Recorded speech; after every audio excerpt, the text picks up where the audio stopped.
Karnataka public ಶಾಲೆಯ ಮುಂಭಾಗದಲ್ಲಿದ್ದ ಮಾವಿನ ಮರ ಮುರಿದು ಬಿದ್ದು ವಿದ್ಯುತ್ ಸಂಪರ್ಕ ಕಡಿತವಾಗಿದೆ. ಅದೃಷ್ಟವಶಾತ್ ಇಂದು ಬೆಳಗ್ಗೆ ಶಾಲಾ ವಿದ್ಯಾರ್ಥಿಗಳು ಈ ಮರದ ಕೆಳಗೆ ಸೈಕಲ್ ನಿಲ್ಲಿಸಲು ಹಾಗೂ ಪರೀಕ್ಷೆಗಾಗಿ ಬರುವಂಥ ಸಂದರ್ಭದಲ್ಲಿ ಕುಳಿತು ಓದುವಂತಹ ಸಂದರ್ಭ ಈ ಮರ ಮುರಿದು ಬಿದ್ದಿದೆ.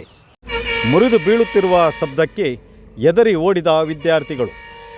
ಅದೃಷ್ಟವಶಾತ್ ಯಾವುದೇ ವಿದ್ಯಾರ್ಥಿಗಳಿಗೂ ಅಥವಾ ವಾಹನಗಳಿಗೂ ಯಾವುದೂ ತೊಂದರೆಯಾಗಿರುವುದಿಲ್ಲ. ಆದರೆ ಕಳೆದ ಹಲವು ವರ್ಷಗಳಿಂದಲೂ ಈ ಮರಗಳನ್ನು ತೆಗೆಸುವಂತೆ ಶಾಲೆಯ ಪೋಷಕರು, ಸಾರ್ವಜನಿಕರು ಇಲಾಖೆಗಳಿಗೆ ತಿಳಿಸಿದರೂ ಯಾವುದೇ ಕಾರ್ಯಪ್ರವೃತ್ತರಾಗಿ ಇಲಾಖೆಯ ಅಧಿಕಾರಿಗಳು ಈ ಮರಗಳನ್ನು ತೆಗೆಸಿರುವುದಿಲ್ಲ.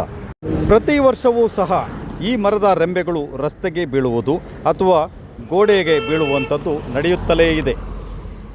ಯಾವುದಾದರೂ ಅನಾಹುತ ಸಂಭವಿಸಲಿ ಎಂದೇ ಇಲಾಖಾ ಅಧಿಕಾರಿಗಳು ಕಣ್ಮುಚ್ಚಿ ಕುಳಿತಿರುವರೇ ಎಂದು ಸಾರ್ವಜನಿಕರು ಪ್ರಶ್ನಿಸುತ್ತಿದ್ದಾರೆ. ದಯವಿಟ್ಟು ತಕ್ಷಣ ಈ ಭಾಗದಲ್ಲಿರುವ ಮರಗಳನ್ನು ತೆರವುಗೊಳಿಸುವುದರ ಮೂಲಕ ವಿದ್ಯಾರ್ಥಿಗಳ ಪಾಲಿಗೆ ಅರಣ್ಯ ಇಲಾಖೆ ಸಹಕರಿಸಬೇಕು ಎಂದು ಒತ್ತಾಯಿಸುತ್ತಿದ್ದಾರೆ.